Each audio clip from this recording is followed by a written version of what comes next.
Olá, amigos do agro, espalhados por esse Brasil de meu Deus, sejam bem-vindos a mais uma edição do programa Café Rural através das mídias sociais.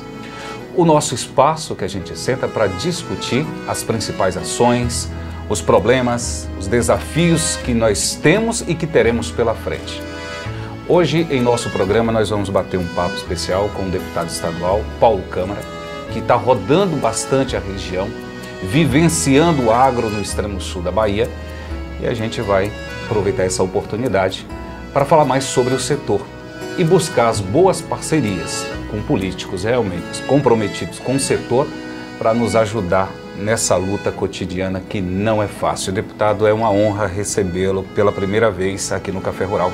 Bem-vindo, meu amigo. Olha, eu que agradeço aqui essa oportunidade, né? Aqui ao vivo agora com o nosso amigo famoso Carlos Brita, o pioneiro que traz a referência do Café Rural, que fala com agro, com emoção, com propriedade, com conhecimento e que defende essa bandeira, que é a bandeira que eu defendo, a bandeira que eu escolhi para o meu mandato, Carlos. Porque eu compreendo que o agronegócio é a coluna de sustentação do nosso país e do nosso estado. O Brasil, a Bahia, viveu aí uma pandemia muito forte. Sim. Né? Crise sanitária, econômica, social. E o setor que manteve o nosso estado e o nosso país em pé foi o agronegócio. E hoje a gente percebe que o setor político está se aproximando mais da gente, o que dá um pouco de luz, um pouco de esperança. Como que o senhor avalia todo esse desenrolar e a importância do setor na economia nacional, já que o amigo é economista? Olha, o PIB da balança comercial do nosso estado, 22,3% é do agronegócio, do país quase 25%. Então esses números refletem, diz o que o agro representa. Praticamente 1 a cada 3 empregos. Um quarto da nossa economia, né, é do agronegócio. Se você observar onde o agro é forte, você tem um setor imobiliário de expansão, você tem um comércio forte, você tem empregos capacitados, você tem capacidade técnica, os melhores salários estão nessa região onde o agro é forte. Então o agro já provou e não precisa provar mais nada. O que o agro precisa é do apoio do poder público. Eu até costumo brincar, Carlos, que se o poder público não se interferir no agro, já está fazendo uma grande ajuda. E toda vez que se interfere, às vezes é muito mais para prejudicar do que ajudar. Se você for olhar a nossa legislação brasileira, quase 134 itens que tem que ser acatados pelo setor para poder ter uma licença ambiental, às vezes abrir uma tarefa de terra, o que quer que seja. É uma das mais rigorosas, se não a mais rigorosa do mundo. Né? E você vem falar que o agro é que devasta, que o agro é que cria problema ambiental. Negativo. Aqui no Brasil, não. Aqui nós temos ainda muitas áreas preservadas. Né? Eu pude sobrevoar ali a região de São Desidério até Luiz Eduardo Magalhães. Inclusive os fazendeiros locais deixaram uma faixa única de mata, preservação, com conhecimento, com tecnicidade, com planejamento, enfim. O agricultor fazendo o que há de melhor para preservar o meio ambiente. Deputado, a gente vai conversando com o setor e nós temos muitos problemas. Quando a gente olha aqui hoje, nós temos um órgão do Estado, o INEMA, mas está o tempo todo em cima dos produtores, dificultando, fazendo de tudo. Nós temos a questão das estradas. Hoje, se o senhor for para o nosso interior e hoje, se prepara o coração. Nós não temos estrada, dá para fazer rali. Há uma dificuldade muito grande do poder público de auxiliar os produtores nisso. O produtor não precisa de muito, ele precisa de segurança no campo e ele precisa de acesso. Por que essa dificuldade tão grande, já que nós temos aqui do lado o Espírito Santo, que até nas lavouras de café o poder público chega junto e faz as estradas até dentro das lavouras de café, por entender. Aqui na Bahia a gente tem esse problema. E o senhor já tem uma vida no poder público, com 4 mandatos de vereador, agora deputado estadual. O que falta para a gente ajustar isso daí e dar cada vez mais força ao produtor, ao setor? Olha, primeiro falta boa vontade política. Quando você tem boa vontade, você consegue se resolver tudo. O que eu sempre compreendi, sempre observei antes de ser deputado, é que falar o agricultor, né, ele se resolve. O agro anda por si só, o agro não precisa do poder público. Pelo contrário, o agro precisa do apoio sim. Como você falou, a estrada vicinal é de competência de quem? Ou da prefeitura ou do governo, aquela estrada que chega até lá.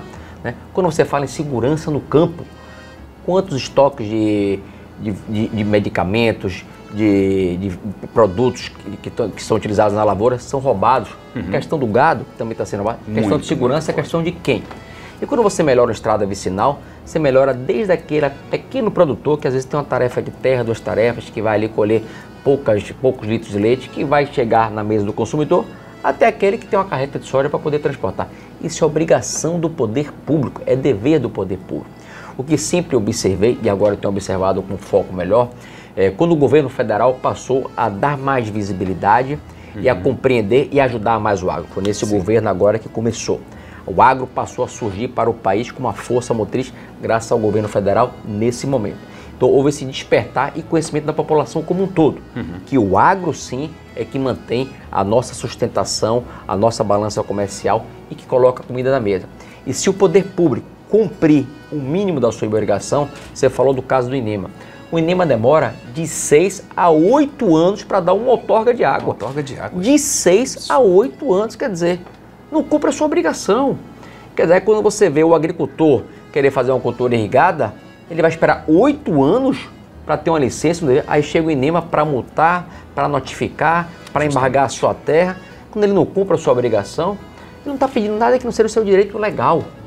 Então o poder público, como eu disse no início, se ele não puder ajudar, também não atrapalhe. Nas suas andanças, que você rodou de Tabela, Teixeira, Itamaraju, conversando muito com o produtor, o que você pôde perceber?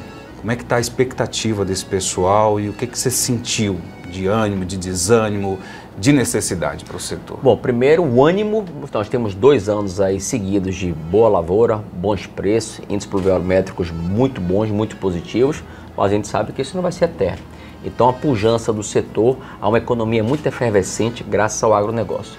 Em paralelo, há uma cobrança maior também para que o poder público nesse momento passe a aportar e ajudar. Então, ontem nós participamos aqui em Teixeira de Freitas da Agro e houve a reunião de todos os sindicatos rurais, pude participar da Assembleia Geral.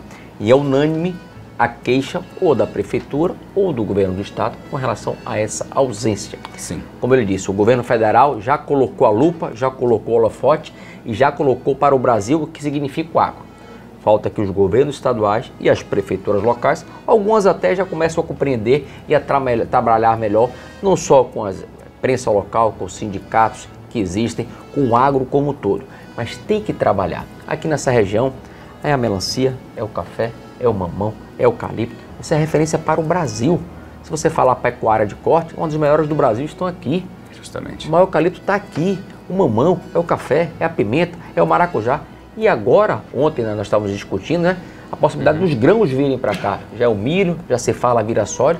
Isso aqui é um vetor de crescimento, um expoente enorme.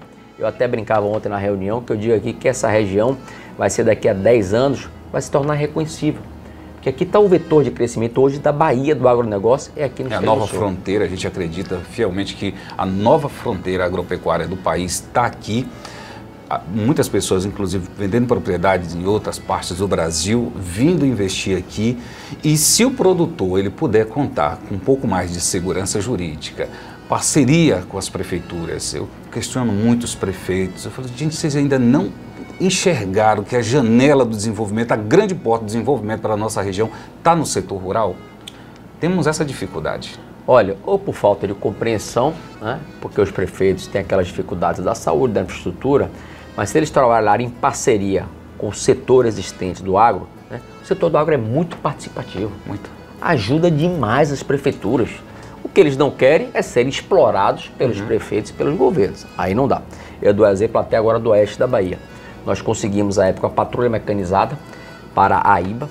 A AIBA hoje, através de consórcio, trabalha com o governo do estado e a prefeitura e já pavimentou mais de 250 quilômetros de estrada. Os agricultores, a Associação de Irrigantes Produtores de Algodão do Oeste da Bahia. Sim. Quer dizer, e fazem muito melhor e que quase 35% mais barato se o poder público assim fizesse, fosse contratar uma empresa para fazer uma pavimentação. Quer dizer, olha a contribuição que esse setor vem dando para o oeste da Bahia. Por que também não reproduzir para cá, para o extremo sul, trazer o que há de copiar e trazer para cá? Agora, se o prefeito não tiver essa sensibilidade, e esse governo, me permita, não tem a menor sensibilidade com esse setor. Eu digo a você que a Bahia perdeu muito nesses últimos anos. Sim. Se não fosse a força do produtor, se não fosse a persistência de acreditar que o produtor que acorda 4h30 da manhã, vai até às 6 da tarde, de sol a sol, de domingo a domingo, que tem a sua casa onde ele mora, do lado do seu escritório, da sua fazenda, né? É esse que a gente deve olhar, é esse que a gente deve acreditar. Olha, Carlos, eu fiquei ontem impressionado quando eu ouvi uma senhora me dizer que só em uma fazenda dela tinha 600 funcionários. Qual é a indústria que tem 600 funcionários? Justamente. Você vai contar uma multinacional, de repente uma Ford, que tem lá 2.000 funcionários, um complexo, uma Braskem lá no polo petroquímico. Aí você vai esquecendo. Quantas fazendas nós temos aí espalhadas por essa Bahia fora, com 500, 400, 600, 800 mil funcionários. É o que não falta. É o que não falta. Né? E que apoio nós temos que dar? Quando vem a indústria para cá, é isenção de PTU, de ICMS, de 10, 15, 20 anos. E aqui para o agronegócio é só dificuldade. Só dificuldade. Né? Só dificuldade. Só dificuldade. E se chegar com uma máquina, por exemplo, consegue para quê? Uma patrulha mecânica. Os produtores estão à disposição, ajuda no diesel, ajuda na manutenção, ajuda na alimentação do patrulheiro. Eles estão aí com vontade, mas ninguém aguenta mais, deputado. Não aguenta e a gente vai falando, parece que não abre os olhos para isso daí. E a gente às vezes vê o produtor sofrendo, é de cortar o coração. E ainda ser mal falado ainda nas faculdades e universidades ainda, que é o que a gente mais vê. Olha, eu até brinco com o setor, que você vê aquela propaganda, o agro é pop, o agro é tech. Sim. Mas o agro é que bota alimento com veneno na sua mesa, é o agro que desmata a Amazônia, é o agro que vai acabar com a água do rio. Quer dizer, a imagem negativa do agro é muito mais forte do que a imagem positiva. E tenha certeza que o que fala do agro, não dê 100% de desconto, dê 98% de desconto, que é tudo mentira, ou não tem razão de ser. A maior preservação ambiental está aqui na Bahia, está aqui no Brasil. Sim, nós temos mais de 60% da nossa vegetação nativa preservada. Nós temos mais do que uma Europa completa preservada em mata. Aqui. Aí quando você vê a França falar, eles acabaram com tudo. Eles destruíram tudo. E nós temos aqui o alimento da nossa mesa, está aqui sendo produzido aqui. Aqui, ó. Para se produzir um café desse aqui, vai chegar nesse ponto aqui, só de pragas, por baixo, baby que sabe melhor, umas 12. É de bicho mineiro, broca da haste, é fungo daqui, fungo de lá, mais adubação. Um período de muita chuva aí, pelo menos uma desbrota e mais umas 2 podas. Imagina o custo para se produzir isso aqui. E o produto é tido como o cara que está envenenando isso aqui para passar para as pessoas, sendo que ele é o primeiro a consumir o próprio produto. É muita desinformação, deputado. Olha, eu aprendi até recentemente agora que existe o protetor solar do café. Tem. Eu não sabia disso, né? Você vê o produtor aqui, o Ricardo Couro, me dizia que quando ele veio aqui há 25 anos atrás, tinham 2 ou 3 pragas. Hoje são 12 ou 13 pragas. E se não fosse o controle através do combate, né, até da pulverização aérea, do combate à pulverização local, você acha que a cesta básica seria o mesmo preço? Quando a ferrugem da soja pega e dissemina uma lavoura, quando uma praga dessa dissemina a lavoura do cacau, o que acontece? O preço sobe. Então, através dessa pulverização, desse controle de pragas, é que você controla o preço da cesta básica. Justamente. Porque quando falta o produto, quem é que mais vai sofrer? Se um feijão vai para R$50 o quilo, quem é que mais vai sofrer? É verdade. E para dizimar uma lavoura de feijão, de outras culturas, é um piscar de olhos. Eu digo sempre que quem descobrir uma fórmula verde, 100% verde, orgânica, para combater e se produzir em alta escala, é o novo bilionário do planeta. É só descobrir a fórmula que ele não vai precisar trabalhar com mais nada na vida. Eu quero aqui dar 2 exemplos de praga.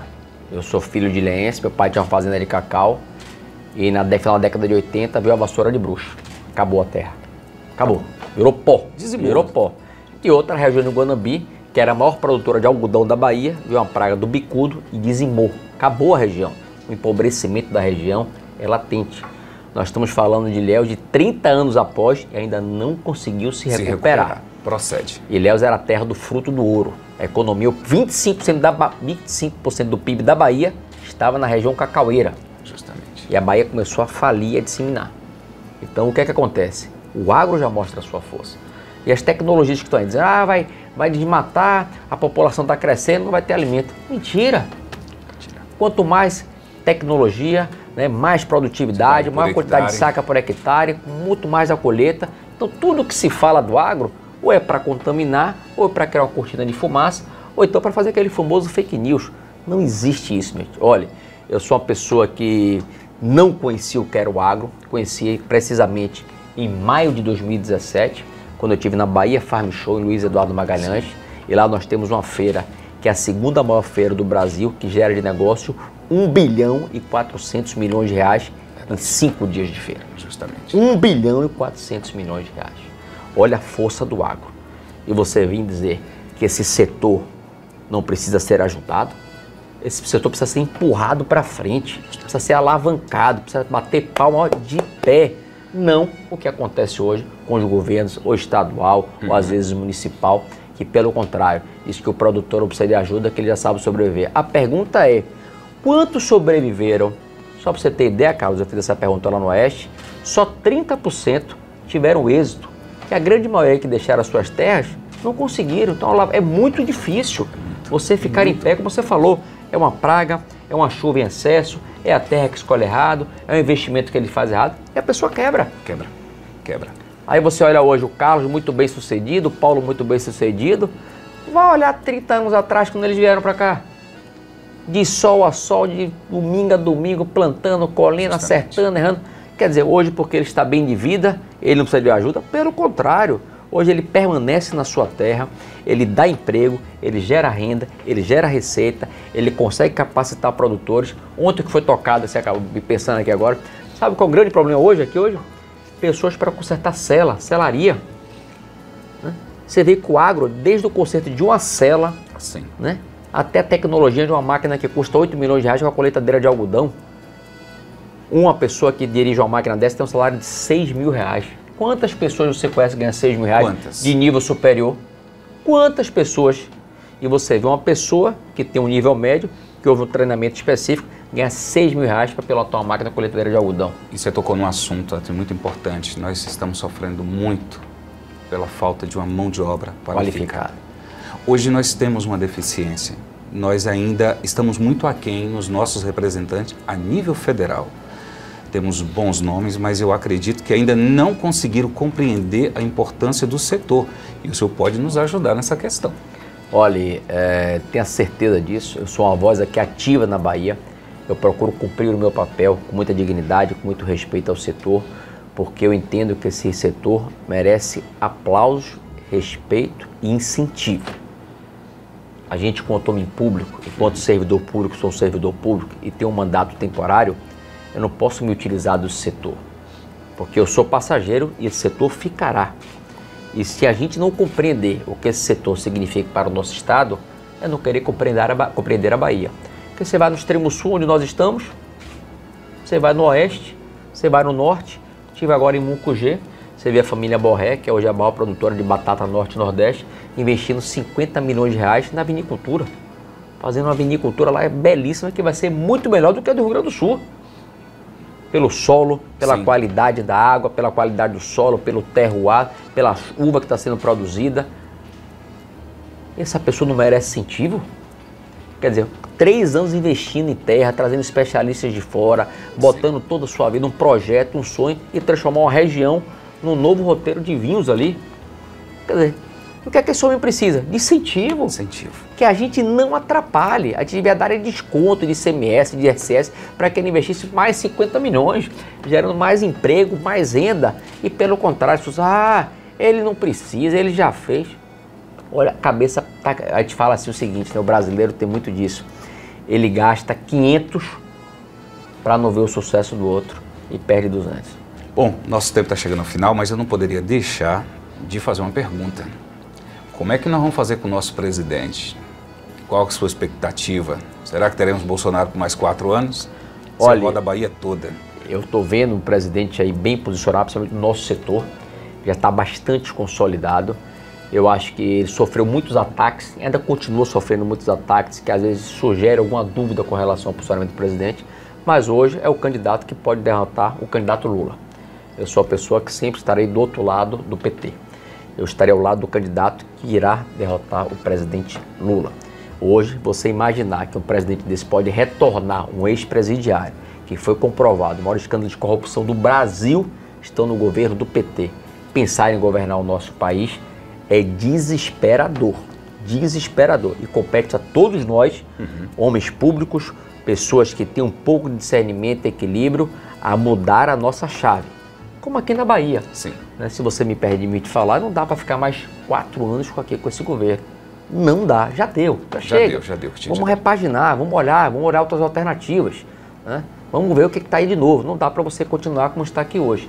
Então eu espero e tenho certeza que o nosso governo federal continuará aí como está aí, contra esse sistema que está cada vez mais dando vez e voz ao setor do agro, colocando o homem do campo, botando a lupa e a lanterna para dizer para esse país que o agro existe, que o agro é necessário e que o agro é muito importante para a vida de todos nós. Ok. Deputado, eu quero lhe agradecer.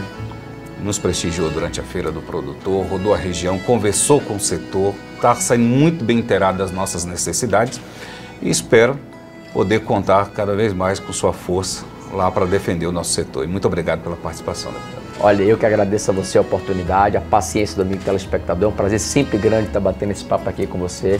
Eu acho que é obrigação do público estar prestando esclarecimentos e espero, né, que o exemplo do Café Rural vá para toda a Bahia. Feliz daquela região, feliz daquele município que tem um programa exclusivo para falar do agro, para levar conhecimento, para levar informação, para dizer o que agro representa, não só para o seu município, para o seu estado. Parabéns a você, Carlos, parabéns à sua equipe que está aqui atrás da câmera, né, do Café Rural. Muito obrigado pela oportunidade, um forte abraço, fique com Deus. Obrigado.